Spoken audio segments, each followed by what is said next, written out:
On a 3rd gen Ram, I'm going to show you how to get these retaining clips out for the overhead dome light. Well, it looked like this, and I'm replacing them. So you grab yourself a little flathead, twist, and pull down. Once you pull this one out, you're gonna also want to pull out the clips on the lower end towards the window.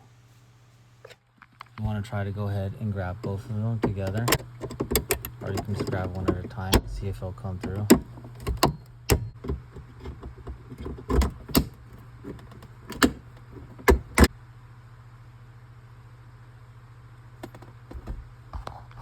So these things, to pull the glass out, because there's a screw in here to screw it in there. So if you can see that tab right there, those break very easy. So you just grab your flathead and you twist sideways, and then pull down.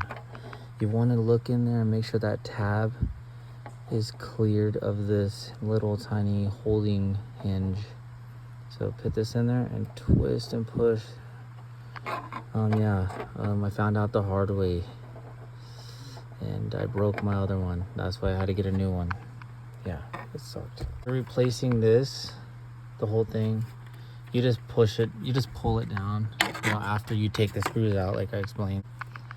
And then you just pull it down from the back, easy, and the tabs just boom, boom.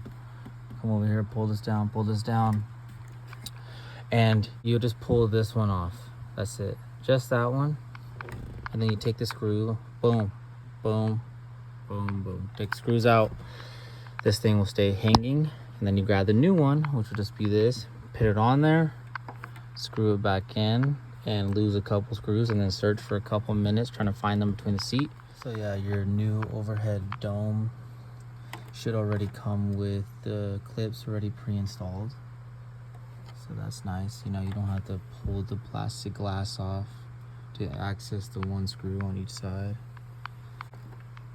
Pop it back in, boom, you're done. I hope this video helps. If it did, please hit the like button, subscribe, comment if you have any more questions. Thank you.